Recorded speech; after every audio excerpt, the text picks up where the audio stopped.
Hello friends, are you doing well?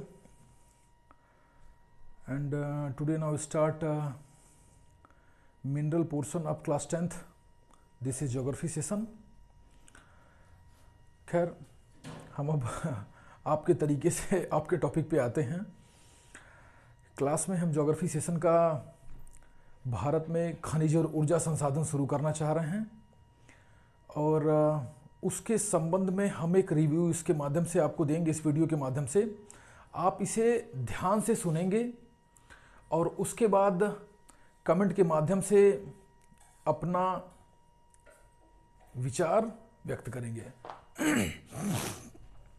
खनिज और ऊर्जा संसाधन के संबंध में जो सबसे महत्वपूर्ण चीज़ ये है कि ये चैप्टर ज्योग्राफी वाले पोर्शन में आई थिंक 5वां चैप्टर है और बहुत ही महत्वपूर्ण है।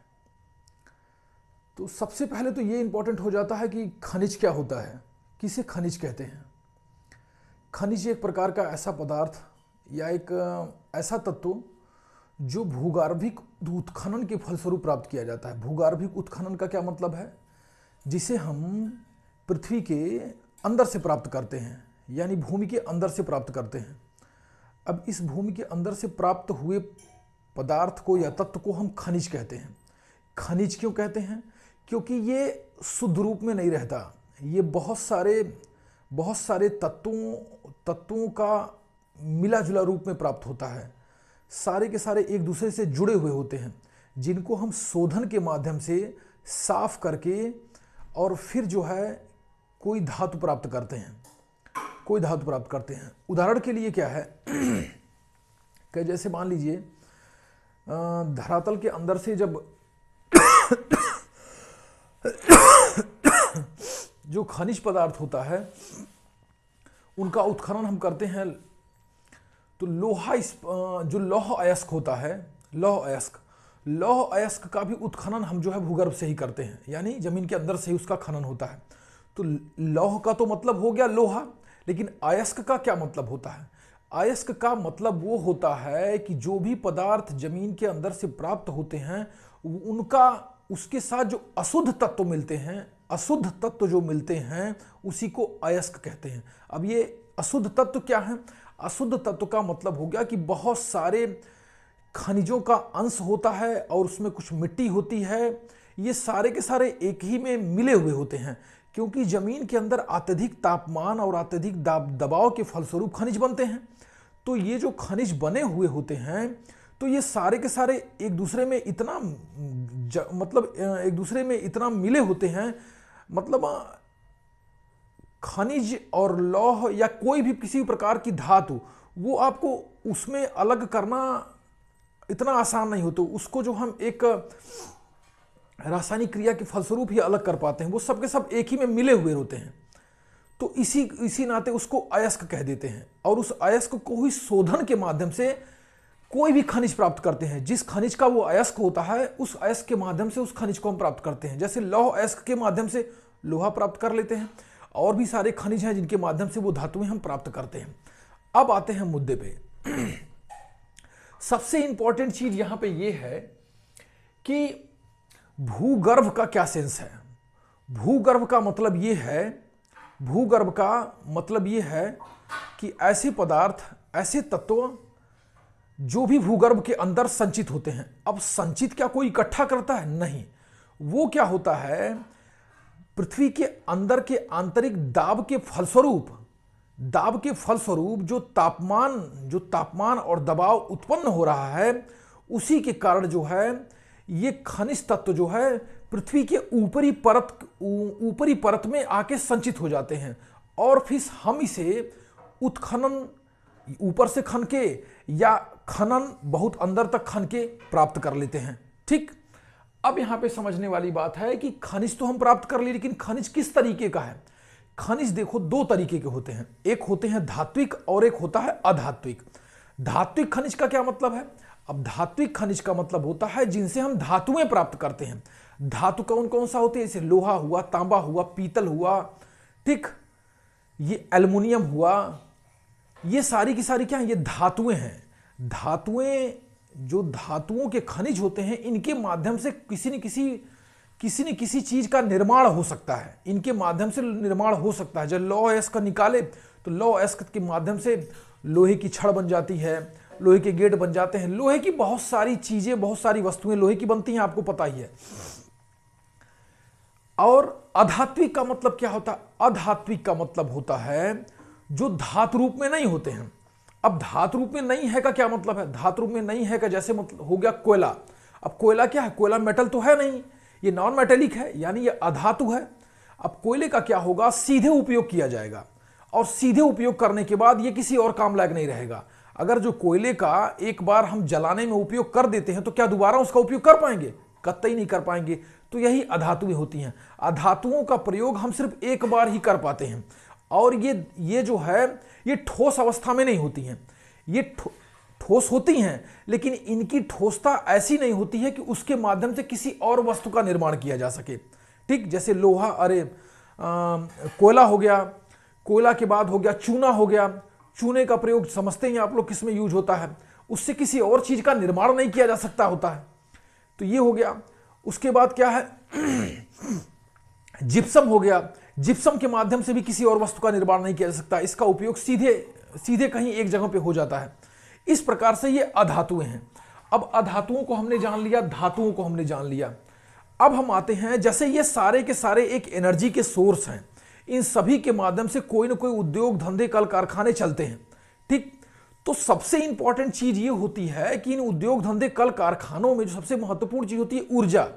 इनको चलाने के लिए, किसी भी संसाधन को चलाने के लिए, या किसी भी उद्योग धंधे या कल कारखाने को चलाने के लिए सबसे इंपॉर्टेंट चीज होती है वो क्या है? वो होती है फ्यूल, ईंधन, ऊर्जा, और जो है उसको पावर भी कहते हैं। ये जो है ये किन किन रूपों में प्राप्त होता है? तो ये जो है ये दो रूपों में प्राप्त होता है। एक क्या होता है? परंपरागत, और एक होता है गैर परंपरागत। अब परंपरागत और गैर परंपरागत ऊर्जा का क्या मतलब है?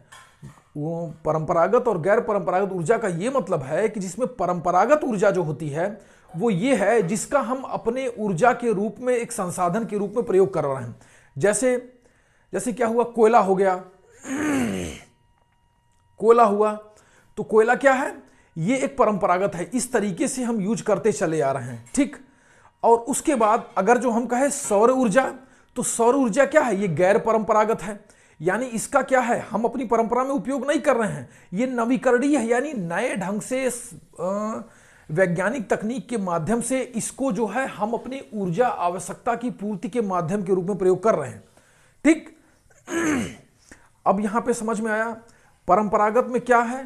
कोयला हुआ, उसके बाद गैस हुआ, तेल हुआ, ये सारे के सारे क्या हैं? ये सारे के सारे परंपरागत हैं, क्योंकि परंपरा से इसका प्रयोग होते होते आ रहा है। जब से इसका खोज हुआ तब से हमारी पीढ़ी में बहुत सारे लोग इन चीजों का प्रयोग करते चले आ रहे हैं। अब क्या है? गैर परंपरागत में क्या है? सौर ऊर्जा हुआ, पवन ऊर्जा हुआ, उसके बाद जो है भूतापीय ऊर्जा हुआ। ये सारे के सारे जो हैं ये गैर परंपरागत हैं, यानी ये नए बनाए हुए संसाधन हैं जो वैज्ञानिक तकनीक के माध्यम से ऊर्जा के रूप में उपयोग किए जा रहे हैं। ठीक, अब आते हैं हम, जैसे खनिजों को समझने के लिए बारी बारी से एक एक खनिज को समझते हैं। तो सबसे महत्वपूर्ण खनिज जो निकल के आता है उसका नाम है लौह अयस्क। लौह अयस्क क्या है? सबसे महत्वपूर्ण खनिज है। अब इस लौह अयस्क जो सबसे महत्वपूर्ण खनिज है, इसका क्या मतलब है? जो लौह अयस्क होता है उसमें जो सबसे महत्वपूर्ण लौह अयस्क, जो लोहा होता है, जो लौह तत्व प्राप्त किया जाता है, वो दो तरीके का होता है। अन्य भी हैं लेकिन दो ही सबसे प्रमुख हैं। एक सबसे ज्यादा मैग्नेटाइट, जिससे मैग्नेटाइट किस्म का लोहा प्राप्त किया जाता है, और एक हेमेटाइट, जिसमें मैग्नेटाइट से थोड़ा कम जो है लोहांश वाला खनिज तत्व होता है।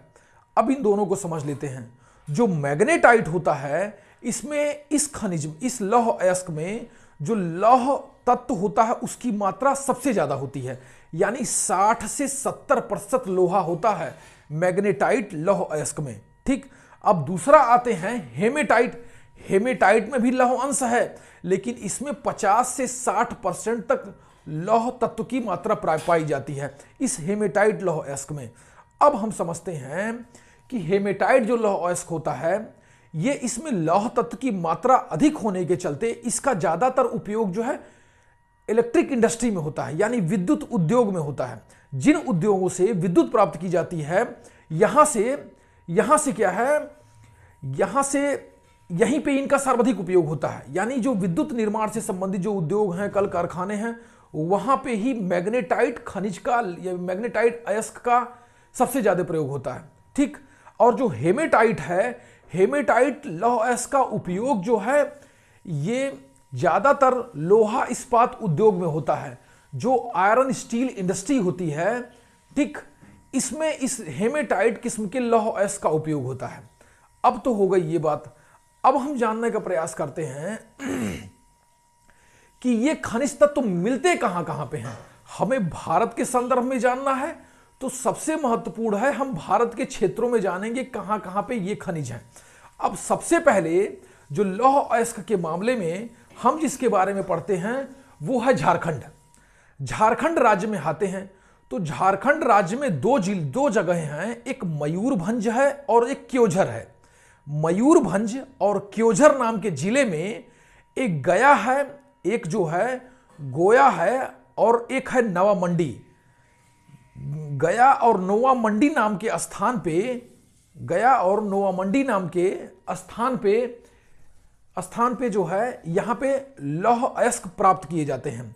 अब देखिए जो ये जिले हैं झारखंड राज्य के, मयूरभंज और क्योझर, ये वहां की एक पहाड़ी क्षेत्र है, उसको बोलते हैं बादाम की पहाड़ी। खाने वाला बादाम नहीं, ये एक बादाम नाम का जगह है, बादाम की पहाड़ियां हैं। और ये बादाम की पहाड़ियों में स्थित जो जिले हैं, एक का नाम है मयूरभंज और दूसरे का नाम है क्योझर। अब देखिए इन दोनों जगहों पे दो प्रसिद्ध जो है लौह अयस्क के खनन क्षेत्र हैं। एक को बोलते हैं गोया और दूसरे को बोलते हैं नोवा मंडी। ये गोया और नोवा मंडी नाम के जो दो जगह हैं ये बादाम पहाड़ियों में मिलते हैं। ये खनन स्थल है जहां से लौह अयस्क प्राप्त किया जाता है। ठीक। उसके बाद हम आते हैं छत्तीसगढ़ राज्य पे। अब जब हम छत्तीसगढ़ राज्य में आते हैं तो छत्तीसगढ़ राज्य का सबसे दक्षिण में एक बस्तर जिला है, छत्तीसगढ़ राज्य जब देखोगे उसका नक्शा तो वहां एक बस्तर जिला है। अब उस बस्तर जिले में जो है वहां बेलाडीला की पहाड़ियां हैं। तो इन बेलाडीला की पहाड़ियों में ही लौह अयस्क के खनन के क्षेत्र हैं। ठीक। कहां पे? छत्तीसगढ़ राज्य के बस्तर जिले में बेलाडीला की पहाड़ियों में लौह अयस्क के खनन के स्थल हैं। ठीक। तो छत्तीसगढ़ क्लियर हो गया। अब उसके बाद आते हैं हम उड़ीसा में। अब जब उड़ीसा में हम आते हैं तो उड़ीसा में देखिए दो चीजें सबसे ज्यादा महत्वपूर्ण हैं। उड़ीसा जो छत्तीसगढ़ है और उड़ीसा है और झारखंड है, ये तीनों राज्य मिला के एक जो है इसे बोलते हैं छोटा नागपुर का पठार। अब ये तीनों हिस्से छोटा नागपुर का पठार जो कहे जाते हैं, ये एक्चुअल में भारत के सबसे ज्यादा खनिजों के रूप में संपन्न क्षेत्र हैं। भारत के खनिजों के रूप में सबसे संपन्न क्षेत्र हैं ये तीनों राज्य मिला के। कौन कौन? छत्तीसगढ़, झारखंड और उड़ीसा। और ये एक पठारी क्षेत्र में स्थित हैं जिसे बोलते हैं छोटा नागपुर का पठार। अब ये छोटा नागपुर का जो पठार वाला हिस्सा है इसे भारत का रूर कहते हैं। अब भारत का रूर अगर जो कहीं तुमको मिल जाए तो तुम क्या बोलोगे? तुम बोलोगे कि छोटा नागपुर के पठार के क्षेत्र को भारत का रूर बोलते हैं। अब भारत का रूर का क्या मतलब है? एक्चुअल में जो ये रूर नाम का जो उपमा दी गई है, ये रूर नाम की एक जगह है। कहां पे? जर्मनी में सेकंड वर्ल्ड वॉर के टाइम में ये जर्मनी का प्रमुख कोयला उत्पादक क्षेत्र था, जिसे वारसाय संधि के माध्यम से मित्र राष्ट्र जो जर्मनी को हरा चुके थे उसके इस कोयला क्षेत्र पे अधिकार कर लेते हैं। तो ये यूरोप का सबसे ज्यादा प्रसिद्ध कोयला क्षेत्र था। यहां पे और भी खनिज तत्व हैं, लेकिन वहां पे ये कोयले के लिए बहुत फेमस था और ये एरिया भी कोयले के लिए बहुत फेमस है, इसीलिए इसे भारत के रूर की उपमा दे दी गई है। ठीक। तो इस प्रकार से जो है जो छोटा नागपुर का पठार क्षेत्र है उसे भारत का रूर कहते हैं। और भारत के रूर के अंतर्गत कौन कौन राज्य आते हैं? छत्तीसगढ़ आते हैं, उड़ीसा आता है, झारखंड आता है। ठीक, अब हम यहां उड़ीसा राज्य को समझते हैं। उड़ीसा राज्य की स्थिति यह है कि यहां पे उड़ीसा राज्य में यहां पे एक गंजम नाम का जिला है, गंजम नाम का जिला, और कालाहांडी नाम की एक जगह है। यहां से जो है लौह अयस्क का खनन किया जाता है, और यहां पे राउरकेला नाम की एक जगह है जहां लोहा इस्पात उद्योग का बहुत बड़ा सार्वजनिक क्षेत्र का कारखाना है। सार्वजनिक क्षेत्र का कारखाने का मतलब ये कि जिसपे गवर्नमेंट का कंट्रोल है, एक ऐसा लोहा आयरन स्टील इंडस्ट्री जिसपे गवर्नमेंट के अंडरटेकन आता है, यानी वो किसी प्राइवेट व्यक्ति का नहीं है, वो सरकारी क्षेत्र की कंपनी है जो राउरकेला में स्थित है। अब वहां पे किसी भी कंपनी का या किसी भी फैक्ट्री का किसी जगह स्थित होने के पीछे दो कारण होता है। एक सबसे महत्वपूर्ण ये होता है कि उस खनिज तत्व को प्राप्त करने के बाद ऐसे जगह उसको बनाना, ऐसे जगह उस उद्योग को लगाना जहां पे वो खनिज तत्व मिलता हो। तो क्या हुआ, उड़ीसा में लोहा अयस्क मिलता है, इसलिए राउरकेला में जो है लोहा इस्पात उद्योग की स्थापना कर दी गई। अच्छा, अब ये जो लोहा इस्पात उद्योग से जो लोहा बना, इस लोहा को भारत में तो खपत होता ही है, विदेशों में भी भेजा जाता है। तो विदेशों में भेजने के लिए जिस बंदरगाह के माध्यम से विदेशों को भेजा जाता है वो है आंध्र प्रदेश राज्य का विशाखापत्तनम बंदरगाह। तो विशाखापत्तनम बंदरगाह तक ये ट्रेन के माध्यम से इस लोहे को लाद के लाया जाता है, और इसे विशाखापत्तनम बंदरगाह से बड़े बड़े जलयानों में रख के इसे जो है जापान और दक्षिण कोरिया को भेज दिया जाता है। ठीक, अच्छा, ऐसा काम विशाखापत्तनम बंदरगाह से छत्तीसगढ़ राज्य के जो बेलाडीला की खान है वहां से जो लौह अयस्क प्राप्त किया जाता है, वहां के भी लौह अयस्क को जो है विशाखापत्तनम बंदरगाह से जापान और दक्षिण कोरिया भेज दिया जाता है। ठीक, अब हम आते हैं कर्नाटक में। कर्नाटक राज्य में जब हम आते हैं तो कर्नाटक में कुद्रेमुख नाम की एक पर्वतीय हिस्सा है। यह पर्वतीय हिस्सा अपने लौह अयस्क के उत्पादन के लिए विश्व प्रसिद्ध है, या ये कहिए कि भारत में सबसे ज्यादा अगर जो लौह अयस्क का कहीं संचित भंडार है, संचित भंडार का मतलब ये हो गया कि अभी उसका दोहन नहीं हुआ है, वो कंपोजिट फॉर्म में वहां पड़ा हुआ है। अच्छा, दोहन हो भी रहा है तो कम हो रहा है, उतना नहीं हो रहा है। ठीक, लेकिन हां, वहां पे जो है ये लौह अयस्क का भंडार है, तो भविष्य में संभावनाएं भरपूर हैं। तो कर्नाटक का जब नाम आएगा तो आप कुद्रेमुख जरूर याद रखिएगा। कर्नाटक में कुद्रेमुख जो पर्वतीय क्षेत्र है, वहां से लौह अयस्क का सर्वाधिक उत्पादन जो है करने की संभावना है और उत्पादन होता भी है।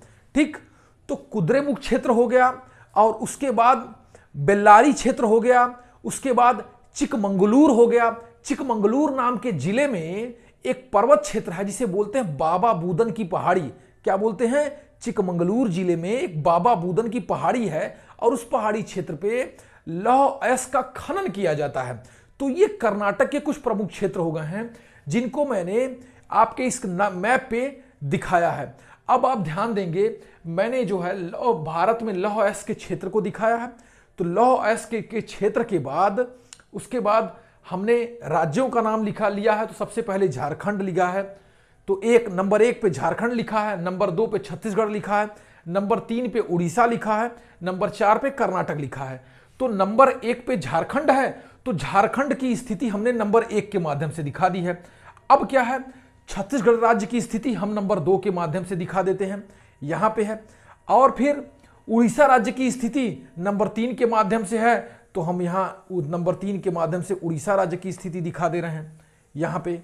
अब उसके बाद क्या है, फिर कर्नाटक की स्थिति आ जा रही है, तो कर्नाटक की स्थिति नंबर 4 के माध्यम से यहां पे है। ठीक, तो इस तरीके से हमने खनिज के इस पहले संसाधन को समझा जो लौह अयस्क के रूप में जाना जाता है। ठीक, और क्या है कि कुछ प्रमुख चीजें और भी हैं, जैसे इन खनिजों का बनना, फिर किस रूपों में ये प्राप्त होते हैं। जब मैं ये सारे जो है खनिज संसाधन को बारी बारी से पढ़ा लूंगा तो फिर मैं एक विस्तृत वीडियो बनाऊंगा कि ये बनते कैसे हैं। अच्छा, ये लौह अयस्क के बाद हम दूसरा सबसे महत्वपूर्ण खनिज क्या है, मैग्नीशियम, इसको भी जान लेते हैं। मैग्नीशियम भी एक प्रकार का खनिज तत्व है, ये लौह अयस्क के साथ ही प्राप्त होता है, इसीलिए इसे लौह खनिज भी कहते हैं। मैग्नीशियम क्या है, यह भी एक प्रकार का प्रमुख खनिज है जो लौह अयस्क के साथ ही प्राप्त होता है, इसीलिए मैग्नीशियम को लौह अयस्क का खनिज भी कहते हैं। अच्छा, इसका उपयोग किस कार्य में होता है मैग्नीशियम का? मैग्नीशियम का उपयोग ब्लीचिंग पाउडर में होता है, रासायनिक उद्योगों में इसका होता है, पेंट को बनाने में जो है मैग्नीशियम का प्रयोग किया जाता है। ठीक, और भारत का जो उड़ीसा राज्य है, मैंने उड़ीसा राज्य की स्थिति आपको दिखाई। भारत का जो उड़ीसा राज्य है वहां भारत के कुल मैग्नीशियम का 60% उत्पादित किया जाता है। ठीक, भारत के कुल मैग्नीशियम का 60% उड़ीसा राज्य में प्राप्त किया जाता है। ओके, किसी के साथ अगर जो कोई भी प्रश्न होगा, कोई डाउट होगा, तो वो उसको कमेंट के माध्यम से अवश्य पूछेंगे। कुछ क्वेश्चन हैं जिनका मैं आप लोगों से पूछूंगा और आप कमेंट के माध्यम से उसका जवाब देंगे। ठीक, कमेंट के माध्यम से आप उसका जवाब जरूर देंगे। इससे क्या होता है ना, ये रिवीजन होता रहेगा और अपनी पढ़ाई का ढंग से अपडेशन होता रहेगा। जैसे कुछ क्वेश्चन मैं पूछता हूं तो उसका सारे बच्चे जवाब नहीं देते हैं, सारे बच्चे अच्छे से जवाब नहीं देते हैं। जैसे एक प्रश्न है कि भारत में सबसे ज्यादा लौह अयस्क का उत्पादन किस राज्य से होता है? कमेंट के माध्यम से जवाब देंगे। दूसरा, कौन सा लौह अयस्क सबसे उत्तम किस्म का होता है और उसका किस उद्योग में सर्वाधिक प्रयोग होता है? राउरकेला इस्पात उद्योग किस राज्य में है? ठीक, और उसके बाद खनिज कितने प्रकार के होते हैं? गैर परंपरागत किसी एक जो है ऊर्जा संसाधन का नाम बताइए। ये कमेंट के माध्यम से आप जो है जवाब देंगे और किसी का कोई अगर जो डाउट होगा तो वो भी वो कमेंट के माध्यम से पूछेंगे। Okay, and good night and best of luck.